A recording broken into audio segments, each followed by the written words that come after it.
Welcome to Financial Repression Authority's Roundtable Insight, where the best fund managers, economists, and industry leaders discuss the key investment issues and challenges in the current macroeconomic environment. Hi, welcome to FRA's Roundtable Insight. This is Richard Benuli. Today we have a special guest, Dan Amerman.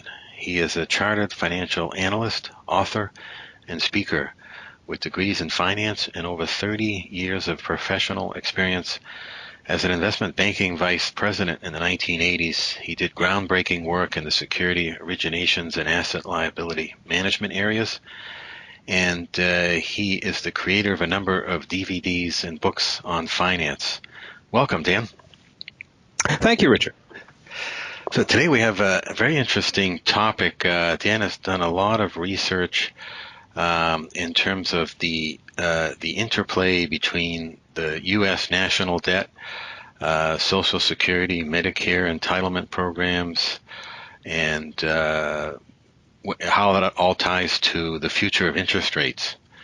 Can you give us a high-level view initially? We have also a number of charts that Dan has provided. If you look at the posting, you'll see the charts as well to be able to follow on the discussion. Dan? Sure. Well, I've been working with analyzing, understanding, teaching people about financial repression and the way most people talk about it for many years now. And when we look to what's going on there, probably the easiest way to do it is to look back at the classic financial repression period of roughly 1945 to about 1970. Somewhere in that range, when basically all the developed economies of the West were engaged in financial repression, which has several different meanings. One of them in this case is just basically forcing negative real interest rates, meaning the rate of inflation is higher than the interest rate on government debt on savers as a whole, which is how they escaped from very high governmental debt levels relative to the economy the last time we were in this situation. But many things today are quite different from that time. And this is true in the United States. This is even more true in Europe. And the difference is that when financial repression was occurring the first time, and then as we were leaving financial repression and then going into more boom times and so forth in the 1980s, what was happening was that the baby boom, the boomers, were being born, they were growing up, they were entering the workforce, and all of a sudden we had a tremendously greater number of workers out there who are out producing real goods and services, and that gave the economy a real boost. And that really helped get the government debts under control the last time. The difference this time, that is just fundamental, night and day different, is that the boomers are retiring. And the expenses of paying for them are about to get far more expensive. And if you look at the graph with the orange bars that says coming surge in benefit costs, you can, and this is from the Congressional Budget Office, I derived it from their projections, you can see that we have a tremendous increase in projected benefit payouts that's coming up. So if we look at what the Congressional Budget Office is projecting, fiscal year 2017, we'll see an increase over 2016 of about $83 billion. That's up over $300 billion by 2019. It's over $600 billion by 2021. And by the time we're to 2024, it's an additional $1 trillion a year. So you take the entire U.S. government expenditures right now and just paying out anticipated Social Security and Medicare, so many more boomers are going to be collecting in the first place, plus aging boomers have higher medical costs, which further pushes up Medicare, that we're expecting to be adding another $1 trillion per year by 2024. And if you go out to 2028, we're up to almost $2 trillion. By 2031, we're up over $2.6 trillion above where we are today. So we have this just tremendous increase in costs that's coming straight at us at the same time that we're starting with a $20 trillion national debt. And something to place this into perspective is there's been a lot of discussion, we'll see whether it gets through Congress or not, but about this potential $1 trillion infrastructure stimulus. And if you look at the two graphically side by side, you take $1 trillion, you spend it over 10 years, which is what they're talking about. That's $100 billion a year. And you compare that to the increase in expected Social Security and Medicare payments over the coming years, and the $1 trillion stimulus is almost inconsequential. And would these numbers change significantly or roughly about the same if U.S. Social Security system were to change some rules, like sort of retiring later or maybe less benefits, or, how would that change the numbers? Well, they've already been doing that, of course, and there's always the possibility they will do that more in the future. There are a number of different ways that Social Security and Medicare costs can be effectively reduced by kind of nicking it in small little ways that hopefully they completely get away with, that reduce overall payments for everybody by a substantial amount over the years to come. So there are ways of holding it down, and what the inflation rate that they report and tie it to is another way of doing it. Here in the United States, Social Security payments are not tied to the CPIU, the Consumer Price Index. They're tied to a different index that tracks wages that increases at a slower rate than overall consumer prices. There's just a number of different things they can do to hold down the growth in those costs. But based upon the best information the Congressional Budget Office had, they're still showing those deficits being up over, or the costs increasing by over $1 trillion a year within the next 6 to 7 years. So the basic message here is that it's not going to be enough this time to do financial repression of just negative interest rates or low nominal rates or inflation adjusted interest rates, right? We're going to need more. It's a combination of other pillars of financial repression that we call them. We have 4 pillars, and so you see those additional pillars coming into play.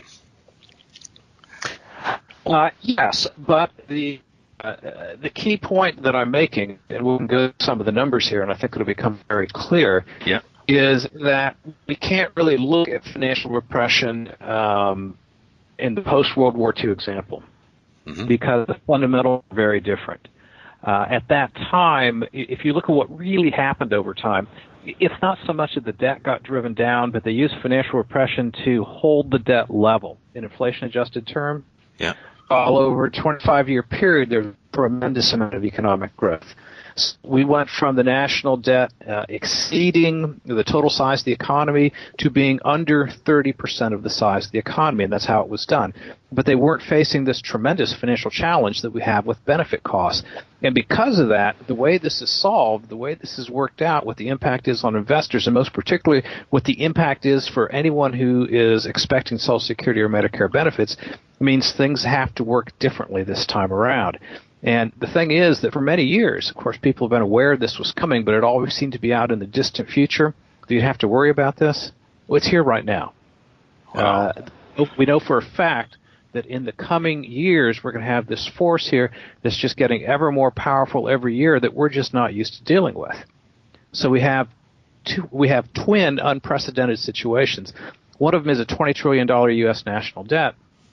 Another one is that we have much higher Social Security and Medicare costs on the way quickly, and those two are happening at the same time. So to kind of show how that works together, if you go to Exhibit AB3, this is from my, I just released in February of 2017, a 3-volume research report on this that has over 800 different exhibits in it, and I've got a few of them excerpted here. And this one just takes a look at U.S. government nominal cash flows going out 10 years. And what I've done here is I've taken our current $20 trillion debt. I've assumed a return to historically average interest rates, about 5% higher than we are right now. But I've totally knocked out Social Security and Medicare. I've taken the benefits back to where they were as a percent of the economy in 2009 and saying no surge, as if the boomers didn't exist. Okay? Yeah. So when you look at these, the key column is you look at net interest. And net interest is exploding upwards. Now, it doesn't happen instantly because the weighted average life of the debt outstanding of the United States government is 5.8 years. Yes. So it takes a number of years, even if interest rates were to shoot straight up, for that to actually be fully reflected in the interest payments going out. Yeah, exactly. Yeah. Yep. But what would happen is that we'd still have this surge in the deficit that's going up almost dollar for dollar with the net interest payments. Wow. And you can see this if you look at Exhibit AB18. Okay. Yeah. The blue line is anticipated taxes coming in. Yeah. And the green line is general governmental expenditures. The red line is benefits. And again, we've kind of knocked out what's happening with the boomers here to kind of look at interest in isolation. And you've got the purple line that's kind of overlaid in this particular graph by the yellow line. The purple line is interest rates just shooting upwards, and that brings the deficit straight up along with it. Okay? Mm-hmm. And if you look at the overall impact on the economy and total governmental debt, what economists usually do is they compare the size of the government debt to the economy, which is basically just affordability. And you can see that the debt crosses the size of the economy in terms of even the public debt by about the mid-2030s, and that kind of accelerates a little bit away from there. And in digging through all these many hundreds of schedules in terms of nominal terms and inflation adjusted and 10 years out, 30 years out, there's a lot of numbers there. And I ended up coming up with Exhibit AB15, which is a really useful way of tracking this. Okay. And what this is this is a measure of inflection points when it comes to levels that are problematic for nations, where they can get themselves in a great deal of trouble. And start off with, I took a definition of what is insanity. Well, insanity is if benefits and interest payments consume all government taxes, and every other dollar of government spending, including defense, including other transfer, including running all the agencies, including keeping the lights on at the White House, all have to be borrowed. Right. Wow. You reach that point, you're totally go. And we'll see those in some later graphs. And this one here, we don't quite reach insanity. We're more than halfway there. I see. By the mid-2020s. Okay, we've hit that yellow zone there, which is dangerous. And that's why I call it inflection point range, because it could shift at any time in a very dangerous range. Now, separately from that, we have this issue with the benefits. So that leads to the AC exhibits. And these are about 25 different scenarios in a group of different modules within the research report. And what I do with the AC series is that I negate the national debt. If you look at the top of the Exhibit AC3, I drop the debt down to about $9 trillion, a little less than half the size of the economy, as it has been for most of the time since the 1960s. And I had interest rates just go up 2%, so low, but still below the long-term average. But I had benefits being paid in full. Now, if you look at the net interest column that used to be the troublemaker, it's been negated, all right? But now we've got a real problem in the net benefits column. Wow. We're from $2 trillion a year in 2017 to $3.8 trillion a year by 2026. And what's happening? That deficit is shooting up out of control again. And this is shown in Exhibit AC18. Now, when we look at that purple line, which is net interest payments, that's no longer the source of the problems. We've got bigger problems than that. We have the red line, and this is based on U.S. government expectations, which is the benefits. And you can see how the red line is pulling that yellow line up step for step until it reaches the point by the time you're about 2039, 2040, where the annual deficit exceeds all normal governmental spending. Wow. Meaning the point of insanity has been reached. If we look at Exhibit AC15, we've crossed into the red at that point. And you can also see, if you look at Exhibit AC21, you see a much faster pulling away, particularly as we get further out in time, of the government debt levels from the size of the economy. Okay? So we have two entirely independent, compelling, major financial problems that we know are out there. There's that $20 trillion debt, which is being held in check right now by having some of the lowest interest rates in history. Even after any recent Federal Reserve movements, they're still extremely low by long-term historic averages. We also have, it hasn't really hit yet, but it's about to, this tremendous increase in Social Security and Medicare payments going out.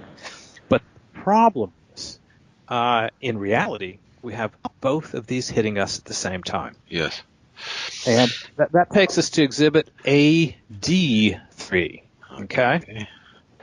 And AD3, if you look at our net benefits, yes, they're going from $2 trillion up to $3.8 trillion exactly as expected. And if you look at the net interest, we got a $20 trillion debt, and I'm showing what would happen if we just returned to historically average interest rates. If you look at the 10-year Treasury yield between, again, 1962 and 2007, it was about 5% higher than it was at the last quarter of last year. And it takes time for that to be reflected, but nonetheless, we still go from net interest payments. This is publicly outstanding debt only. It doesn't include interest payments to the trust funds. And that increases from a little shy of $400 billion to almost $2 trillion at the same time that we have net benefits almost doubling.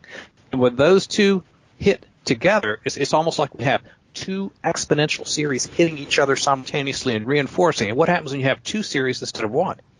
Well, things get much worse much more quickly. And that takes us to Exhibit AD18. And look what's going on here. We have that red line, which is benefits, pulling up like we saw before. Now we have another exponential series that's been set off, which is interest payments. The purple line is shooting upwards. And then you look at that yellow line, it's doing truly insane things. If you go to Exhibit AD15 for a second, you can see now most of the graph, we have the red there. We're into the insanity range in less than 10 years. Wow. The inflection point range when we take these both into account. And you come back again to Exhibit AD18, and it's just amazing what's going on there. And again, it's the two series feeding into each other. And I have a graphic that shows the intertwined relationship between these factors. The future national debt, the future Security and Medicare, and future interest rates are all completely, totally intertwined. Yeah, exactly. And just a question on to what extent are these based on inflation rate parameters? Is there like a parameter you have for inflation rate for assumptions? Well, I do truly intensive financial modeling. That's kind of the core of the research report. What I based this upon is I had reverse engineered, which was interesting, the Congressional Budget Office long-term outlook. Mm-hmm. Kind of I could do what they can do, and then I'm going to change their assumptions and do some more reality-based things, explore some different factors and so forth. Okay. The base scenario that's being explored here is 2% real growth, all right, and 3% inflation rate. Okay. So if you look at a long-term inflation rate, it's about 3%. If you look at 2% real growth, that's a tad less than the Congressional Budget Office has been projecting. They've been projecting about 2.1%. The Federal Reserve has been projecting 1.8% in real terms. Yeah. So it is kind of right in that range there. So you put those two together also, and that's roughly a nominal economic growth of 5%. Knock 3% of it out as being an illusion, that's really inflation, and then you're down to 2% real economic growth. And what that all also produces, if you put that together, is something else that looks just crazy, but it's where the numbers take you, and that's Exhibit AD21. And you can see the national debt exploding to over $200 trillion within 30 years. Wow. So what would be the reaction by governments and the government and the central bank, Federal Reserve? Like, will they do a policy that is a combination of different forms of financial oppression, such as forcing inflation rate higher, or changing the rules like the regulations, or data obfuscation is another pillar we see in terms of how the parameters are defined, like how some of the assumptions that you have. So if they make those, look better, if you will? I mean, they'll obviously calculate it accurately, but are they being calculated appropriately is the big question. Yeah, well, when I prepared these exhibits, I'm not saying that this is doom, gloom, and disasters upon us. That's not the point if you understand financial repression. The point of Exhibit AD15, let's take a good look at that. You see that almost immediate yellow, the inflection point range. You're seeing within 10 years we entered the scale. By the time we're in the early 2030s. The point is that is not to say that's going to happen. Yes.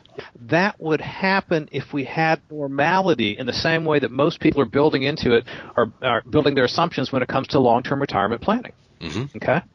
People are expected to get their benefits in full. That's what the government assures them. They're looking for long-term historic average returns, often in terms of how they're doing investment allocations, what they're expecting to earn, when they think they'll be able to retire. And the point is, if everyone's expectations were to be met simultaneously, and we were to have true normality with average interest rates, we were to pay all benefits in full, then the country is very quickly in the insanity range. But that doesn't need to happen at all. And if you look at Exhibit DA15, this is a core part of the research report, is I show, even with that 2% economic growth rate, 5 different ways to do it, with what for the average person would seem like some fairly subtle tweaks. And all the yellow's gone. Wow. All the red's gone. Yeah. You're staying right in that green zone the entire time. And you can do that with interest rates. You can do that with benefits. You can do that prioritizing interest rates over benefits. You can do it prioritizing benefit changes over interest rates. You can do it with tax changes, and you can do it with inflation. All of these are valid ways of staying within the range. So all of those, you're saying, will be likely employed to one extent or another, some more, some less, and in order to sort of keep the whole system going and everything in check. Oh, I think there'll be some of each, probably just because the problems are so great. But a big part of what I explore in research report, and the interesting part is, once you understand this, then you come and look back at what's been happening the last 5-10 years. Mm-hmm. Some things are all of a sudden going to make perfect sense and add up. Is that, for instance, if you look at paying for everything with taxes, it's shocking. The degree taxes would have to rise to pay for everything, and this would be politically very difficult to do. Yeah. And as you know, Richard, part of the appeal to financial repression for a national government is that we know, going back to the post-World War II example, that there's virtually no political cost to this. Yes, people really do pay the personal cost in their lives, but this is not generally understood by the voters, and it doesn't really hurt the governments. So I think some of the methodologies, some of the ways of staying in the green, so to speak, here, and staying out of the inflection point range and the insanity range are far more politically palatable than others, and that means we're more likely to see those used. So those are the ones where I believe that individuals really need to have their defenses in place for, anticipating that this is the most likely path to be taken. What do you do about it? And the other issue is, and this is something that I explore quite a bit in the research report as well, is every single one of these possibilities for kind of staying in the zone, keeping the country from going into the yellow zone, then into the red zone, and so forth. They have, as we have seen already in any of the markets since 2010, they have very broad effects on all investment categories. Stock market, bond market, real estate, precious metals, they're all driven by this. Can you go into some of those from your perspective? I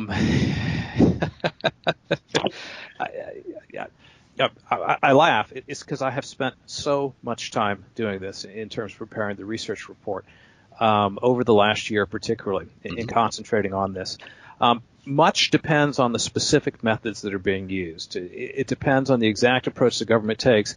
In some scenarios, actually stocks are a really good place to be. In other scenarios, stocks are the worst possible place that you want to be. Bonds are, in general, as you know, during a time of financial repression, not a good idea at all. There are some time periods, in some cases, where, in fact, they could be a pretty good investment for a period of time. Quite a bit of money could be made there. Real estate is a good investment. Gold, silver, things like that. Very much, again, that depends on the particular scenario that you're looking at and how this is being done. And the effect on the other side of the equation for the recipients of Social Security payments, do you see that as being, yes, you will be honored the payment that was promised, but maybe the purchasing power has diminished significantly, so, well, you might get $1,500 US per month. There may be not much you can buy with that, compared to 5 years ago, 10 years ago. Do you see that playing out? That's very much part of it, and there's different ways of doing that, and that's a big part of what I do. Now, in the research report, what I do is for each one of these scenarios, I have 25 different things that I'm examining here. The first 24 exhibits are all the nation as a whole, and then the next 10 exhibits look for individual savers and individual beneficiaries in both nominal and real terms, and shows what the impact is at different points in time, different years out, in terms of standard of living, what you're going to be able to afford, and so forth. So there is very much a direct personal cost for savers, and working in a different way, but related, a direct personal cost for beneficiaries of, as with any aspect of financial repression, the changes the government does to stay within the constraints. And just for one example, here in the United States, when it comes to Social Security, and this is something I've got on my website and that I've written about at length that most people don't realize, even to the extent that it's supposedly going up with inflation, although it's based on wages rather than the CPI, Social Security is not actually fully inflation indexed. Because most people have their Medicare Part B premiums deducted from their Social Security payments. Mm-hmm. And there's a provision called hold harmless. And what hold harmless does, and it's a complicated subject. There's a whole bunch of stuff going on here. And again, I've got a long analysis of this on my website. But basically, what hold harmless does is it allows the government to strip away all inflation indexing to the extent that Medicare premiums are increasing. Wow.